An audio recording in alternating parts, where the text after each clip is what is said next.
नमस्कार दोस्तों, कैसे हैं आप सब। उम्मीद करता हूं आप सब बेहतर होंगे, सकुशल होंगे। दोस्तों, हमारे एक मित्र हैं नितिन गुप्ता के नाम से, जिनकी आईडी है। भाई हमसे कहते हैं कि सर, मेरी जो रिपोर्ट थी वो हमारे लोकल थाने में आ गई है। हमारे मंडल अध्यक्ष ने दरोगा जी से बात की थी। दरोगा जी ने कहा कि इस मैटर में कुछ नहीं हो सकता है। अब जो रिपोर्ट है वो दरोगा साहब के पास है। दोस्तों, नितिन गुप्ता भाई ने काफ़ी दिन पहले, लगभग 1-1.5 महीने पहले हमसे बात की थी। उन्होंने बताया था कि इस तरह से उनके साथ फ्रॉड हुआ है। शायद उनसे कुछ पैसे भी जो फ्रॉड करने वाले लोग हैं उन्होंने ऐंठे थे। भाई का भी सेम फिल्म बनाई गई थी जिस तरह से आप लोगों की बनाई जाती है। उसके बाद फिरौती के रूप में डराकर आपकी फिल्म को वायरल की धमकी देकर आपसे पैसे की डिमांड की जाती है। उसी तरह भाई के साथ हुआ था। उसके बाद भाई ने हमसे संपर्क किया था। हमने भाई को गाइड किया था। हमने भाई से कहा था कि आप साइबर क्राइम में कंप्लेन दर्ज करवाइए। भाई ने साइबर क्राइम में कंप्लेन भी दर्ज करवाई। भाई है यूपी के रहने वाले, ठीक है। तो अब बात यह है, शायद यूपी के ही हाँ, यूपी से ही है नितिन गुप्ता भाई।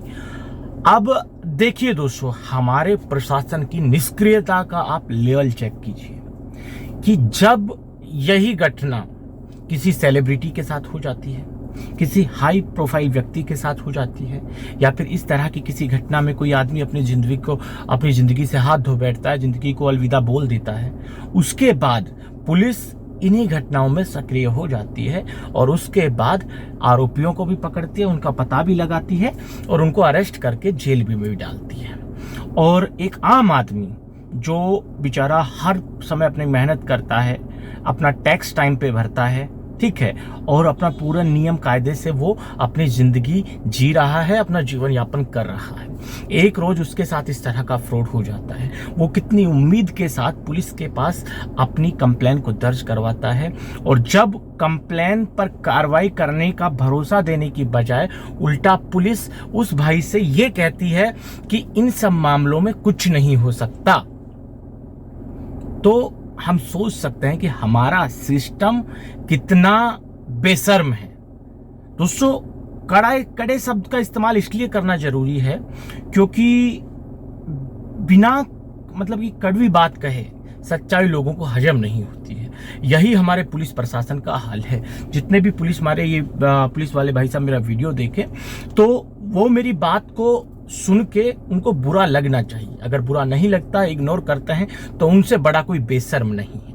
आप जनता का पैसा लेते हैं। सरकार आपको जो तनख्वाह देती है जनता की सेवा करने के लिए देती है, और आप स्पष्ट मना कर देते कि इन सब केस में कुछ होना जाना नहीं है। अब देखिए, नितिन गुप्ता भाई से कितनी आराम से उसने ये कह दिया कि इन सब मामलों में कुछ नहीं हो सकता है। अब मैंने नितिन गुप्ता भाई से कहा कि आप अपने जिला के जो जिला कप्तान हैं, पुलिस कप्तान हैं, उनसे बात कीजिए, और जो थाना अध्यक्ष हैं उनकी भी शिकायत कीजिए कि वो किस तरह से लापरवाही बरत रहे हैं, कितनी लापरवाही वाली बात वो कर रहे हैं, ठीक है। दूसरी चीज यहां पर जो नोट करने वाली है दोस्तों, देखिए, मैंने भाई से, नितिन भाई से भी ये कही, आपसे भी कह रहा हूं। जब मध्य प्रदेश की पुलिस साध्वी प्रज्ञा सिंह ठाकुर भोपाल से, जो बीजेपी की सांसद हैं, उनकी भी इसी तरह से फिल्म बनाई गई थी, उसके मामले में तत्परता दिखाते हुए पुलिस ने बाकायदा टीम तैयार की। कुछ दिन उन लड़कों को सर्विलांस पे रखा। मेवात से मध्य प्रदेश पुलिस 2 सगे भाइयों को अरेस्ट करके लेके जाती है। वहां पुलिस कैसे इन सब मामलों में कुछ कर लेती है। छत्तीसगढ़ में आपको याद होगा, एक भाई था दीपक जिसका नाम था, वो इन फ्रॉड करने वालों से परेशान होकर इतना डिप्रेशन में चला गया कि जिंदगी को बाय बाय उसने कह दिया। उसके जिंदगी त्याग देने के बाद पुलिस हरकत में आती है, कार्रवाई करती है, और वकील अहमद नाम के शख्स को गुड़गांव से उठाकर ले जाती है। वो भी मेवात में पड़ता है, गुड़गांव का जो हिस्सा है जहां से उसको अरेस्ट किया जाता है। इस मामले में पुलिस कैसे कार्रवाई कर देती है। पंजाब के एक बहुत बड़ा पीठाधीश है पठानकोट में, वहां के महंत के साथ उनकी फिल्म बना ली जाती है। पुलिस आती है, आरोपियों को गिरफ्तार करके ले जाती है। बंगाल से पुलिस आती है, अलवर मेवात के गोविंदगढ़ क्षेत्र से अपराधियों को गिरफ्तार करके अपने साथ ले जाती है, ठीक है। मतलब आप देख रहे हैं कि जब एमपी पुलिस ऐसा कर सकती है, जब मतलब मध्य प्रदेश पुलिस ऐसा कर सकती है, छत्तीसगढ़ पुलिस ऐसा कर सकती है, तो यूपी पुलिस क्यों नहीं कर सकती? क्या यूपी पुलिस की कार्यशैली छत्तीसगढ़, एमपी और बंगाल पुलिस से कम है? काम करने की क्षमता उनसे कम है क्या यूपी पुलिस में? क्या यूपी पुलिस के हौसले इतने पस्त हो चुके हैं जो वो इस तरह का बेतुकी बयानबाजी कर देते हैं कि इस तरह के मामले में कुछ नहीं हो सकता? क्यों नहीं हो सकता कुछ? अगर आपके बेटे के साथ थानाध्यक्ष साहब ऐसा हो जाता, आपकी बेटी के साथ ऐसा हो जाता, किसी मंत्री के बेटे के साथ ऐसा हो जाता, तो क्या आप मुजरिमों को गिरफ्तार नहीं करते? दोस्तों, दिक्कत देखिए कहां है। दिक्कत यहां है, इन लोगों को लोकेशन का भी पता लग जाएगा। ठीक है, अगर पुलिस ही कुछ नहीं कर सकती तो त्यागपत्र दीजिए थाना अध्यक्ष साहब, दीजिए त्यागपत्र। आपको उस कुर्सी पर रहने का कोई अधिकार नहीं है। दीपक भाई नहीं, नितिन गुप्ता भाई, आपसे विनम्र अनुरोध है, मेरे इस वीडियो को थाने अध्यक्ष साहब तक पहुंचाइए। ठीक है, उनका नंबर मुझे दीजिए, मैं जिला कप्तान जी से बात करूंगा, जरूरत पड़ी तो मैं मुख्यमंत्री जी से भी बात करूंगा, योगी जी से। और इस थाना अध्यक्ष की शिकायत हम ये कहकर करेंगे कि उनकी नैतिक जिम्मेदारी है अपराधियों को पकड़ने की और जिनके साथ जो पीड़ित हैं उनको ये भरोसा दिलाने की कि आपके मैटर में हम कार्रवाई करेंगे, बट समय लग सकता है, वो अलग बात है।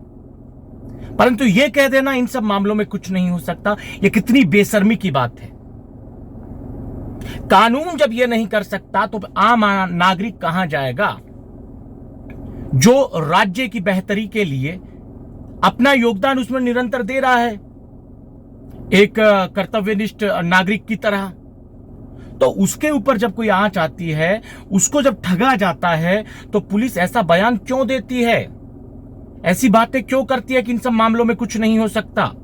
क्यों नहीं हो सकता? हम बताते हैं कैसे करना है।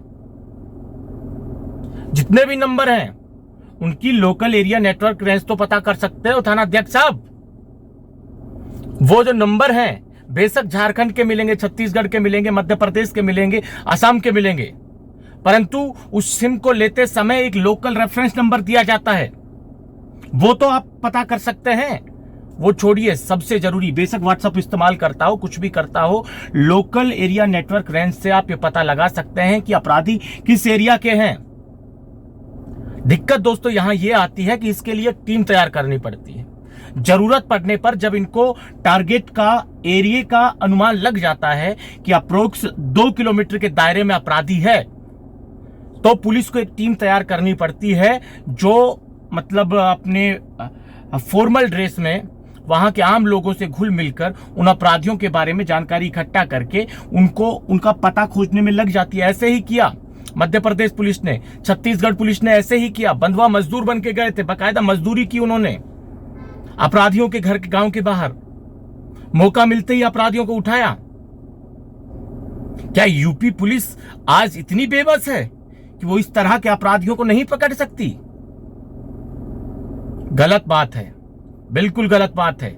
नितिन गुप्ता भाई, आप इतनी लड़ाई लड़ रहे हैं तो एक चीज ये याद रखिए कि कप्तान साहब के पास जब बात करें तो शिकायत थाना अध्यक्ष महोदय की भी होनी चाहिए, अगर उन्होंने ऐसा कहा है कि इन सब मामलों में कुछ नहीं हो सकता, बिल्कुल होनी चाहिए।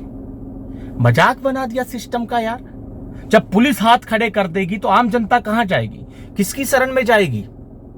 या फिर आम जनता सिर्फ अपना मेहनत कमाई का पैसा ऐसे ही गंवाती रहे? पुलिस का यह काम नहीं है, ज्ञान पेलना नहीं है। सरकार से जो आप तनख्वाह ले रहे हैं वो आम लोगों की मेहनत की कमाई से जाने वाले टैक्स के पैसे से आपको मिलती है, यह चीज पता होनी चाहिए।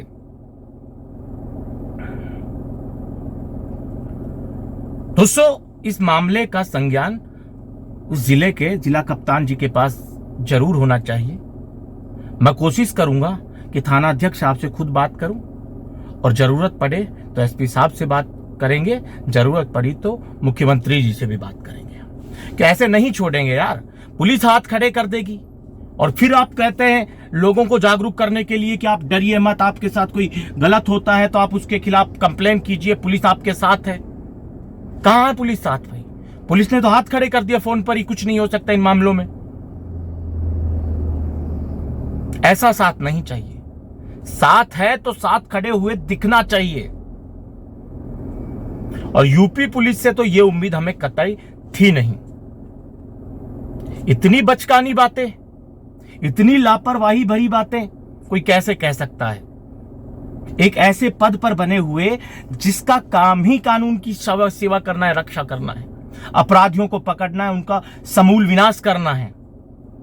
और वही जब इस तरह की बातें कहता है तो कहीं ना कहीं हौसला बढ़ता है अपराधियों का। क्या पुलिस इतनी लाचार है कि अपराधी उनकी मतलब सर पर चढ़कर नाचेंगे और पुलिस कुछ नहीं बिगाड़ सकती उनका? ऐसा नहीं है।